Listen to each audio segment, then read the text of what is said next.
Première épître de Paul aux Thessaloniciens, chapitre 5.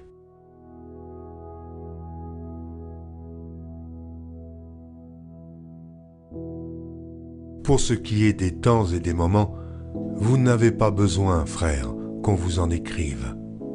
Car vous savez bien vous-même que le jour du Seigneur viendra comme un voleur, dans la nuit. Quand les hommes diront « paix et sûreté », alors une ruine soudaine les surprendra comme les douleurs de l'enfantement surprennent la femme enceinte, et ils n'échapperont point. Mais vous, frères, vous n'êtes pas dans les ténèbres, pour que ce jour vous surprenne comme un voleur. Vous êtes tous des enfants de la lumière et des enfants du jour. Nous ne sommes point de la nuit, ni des ténèbres. Ne dormons donc point comme les autres, mais veillons et soyons sobres. Ceux qui dorment, dorment la nuit, et ceux qui s'enivrent, s'enivrent la nuit. Mais nous qui sommes du jour, soyons sobres, ayant revêtu la cuirasse de la foi et de la charité, et ayant pour casque l'espérance du salut.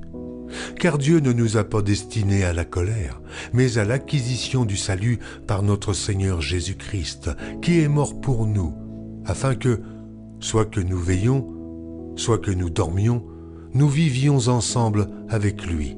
C'est pourquoi, exhortez-vous réciproquement et édifiez-vous les uns les autres comme en réalité vous le faites. Nous vous prions, frères, d'avoir de la considération pour ceux qui travaillent parmi vous, qui vous dirigent dans le Seigneur et qui vous exhortent. Ayez pour eux beaucoup d'affection à cause de leur œuvre.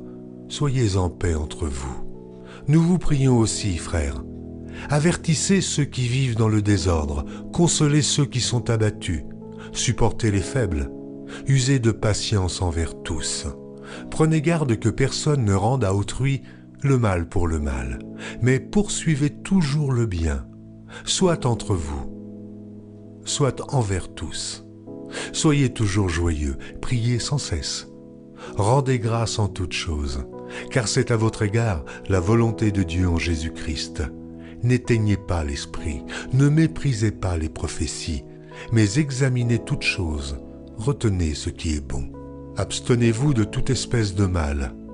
Que le Dieu de paix vous sanctifie lui-même, tout entier, et que tout votre être, l'esprit, l'âme et le corps, soient conservés irrépréhensibles lors de l'avènement de notre Seigneur Jésus-Christ.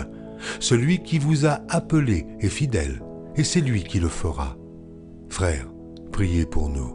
Saluez tous les frères par un saint baiser.